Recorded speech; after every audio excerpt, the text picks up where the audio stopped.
Hello, everyone. The Abia State Governor Alex Oti says he has activated strategy to secure Nnamdi Kanu's release.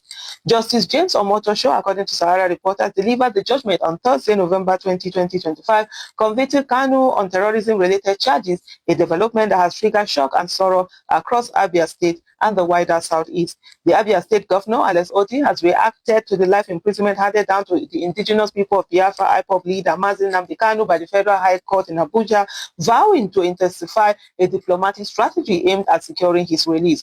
Justice James Omotosho delivered the judgment on Thursday, November 20, 2025, convicting Kanu on terrorism-related charges, a development that has triggered shock and sorrow across Abia State and the wider Southeast. In a statement personally signed by the governor and released through his media advisor Ferdinand Ekeoma, Oti revealed that he has already initiated high-level engagement with federal authorities long before the judgment and will now escalate those efforts since the trial has reached a conclusion. Because the first thing when I saw the title, I was like, why? This is campaign after election, medicine after death. Why is this what you are putting out there? Why is this what you are putting out? Why is it now that they have done the ruling that making this movement? And what the governor has put out here is something that he has been working on. While Mazi Nnamdi Kanu is free to appeal his conviction, I'm happy to inform you that I have activated and will continue to work on the already agreed strategy until the freedom is secure, the governor said. Governor Oti discussed that during a visit to Kanu at the Department of State Services, DSS, earlier in the year, he communicated details of the political and diplomatic resolution framework being discussed with the highest authorities in the country. He criticized what he described as the federal government's mishandling of the early stages of IPOB crisis. The government argued that poor management allowed tensions to escalate into current situation. He insisted that political dialogue remained the only sustainable path to peace. The poor management of the IPOB issue at the incubation stage created the problem we have today. Hence, we cannot allow it to linger and create a bigger, monstrous situation for us, Oti said.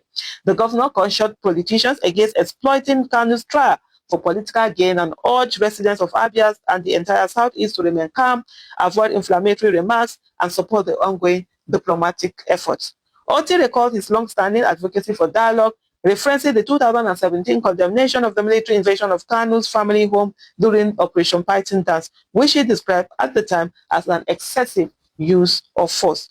According to him, engagement with federal authorities since December 2023 produced initial agreements dependent on the swift conclusion of Kanu's trial, agreement he now expects to move forward. I have no doubt, he said, with the assurances I have received from the federal government, a resolution is in sight and Mazi Kanu will receive his freedom. Governor Oti reaffirmed his commitment to pursuing a peaceful negotiated solution aimed at restoring lasting stability in the Southeast. There are some who, for them, some of the things that have been going on, they feel that, oh, why is it that people support? I saw a particular tweet that someone had done that we keep moving, we keep shifting the goalposts so that when something is done, we're like, oh, why was it not done in another region? Why is it done in this particular region? And I think I'm looking at where some people have looked at what Dr. Sam Ahmadi, I did a video on what he said, where he said that the conviction of Kanu is a political trial of the Indigo. That why is it that other people, of course, have other terrorists that have been doing a lot, they have not been convicted, or they have people who have incited, because the argument of his lawyer is that he did not do it, that whatever it is that he said, inciting statements that he had made and all of that, that those were verbal, that it wasn't something that he carried out action on, to do it. But it's a whole lot of case going on in the case of Nnamdi Kanu. Currently, from the reports that we have from his lawyer, Nnamdi Kanu has been moved to Sokoto State, where he is being kept in prison there. The judgment that he got was a judgment of life imprisonment. And there's a whole lot of drama. Just to give you a bit of background story for those who don't have the summary of it, or one of the things that happened is that Kanu himself decided he was not going to use lawyers, and so that he let go of his lawyers. He decided he was going to run the case himself. He was supposed to bring out witnesses. He had even put out a long list of witnesses that included very prominent Nigerians, including former Chief of Army Staff Buratai, Lagos State Governor Governor Sanwo-Olu, and former Rivers State Governor, now Minister of FCT, some weekend, quite a number, of other high-standing Nigerians. And then he came out at the last minute to say, no, he was not going to do that anymore. For him, one of the things that he said was that the charges for which he was being charged no longer existed in the Nigerian law because there was a repeal of the Terrorism Act law.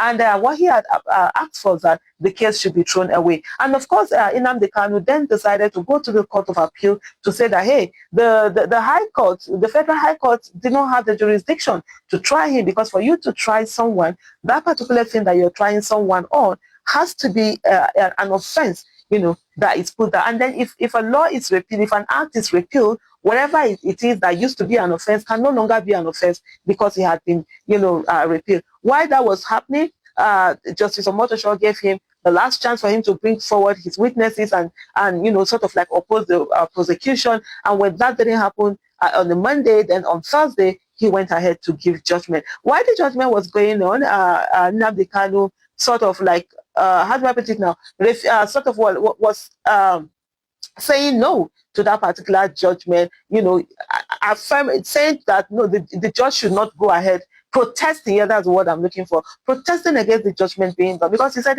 why are you charging me on a crime that doesn't exist in Nigeria as a crime, on something that doesn't exist in Nigeria as a crime? And at the end of the day, the court, sort of like the judge acts as security agent to take Nnamdi Kanu out of the court. And Nnamdi Kanu was taken out of the court, and that judgment was done in his absence in the court. And in less than 48 hours, the next story that we heard, so there was a judgment, right, and was given life imprisonment. And in less than 48 hours, we heard he had been moved to Sokoto. And there are some who will argue that, hey, anybody can be moved anywhere, whatever they decide on the prison that you're going to stay. But the alacrity with which that was done is one of the things that raises eyebrow. Because first of all, you're wondering, even before the Prisons Act or DSS or whatever it is that's holding him, you would expect that they should have waited to get the certified true copy. Because whatever a judge says, that's not the judgment. The real judgment is what is written down in the certified true copy, which is something that I don't think they waited to do. So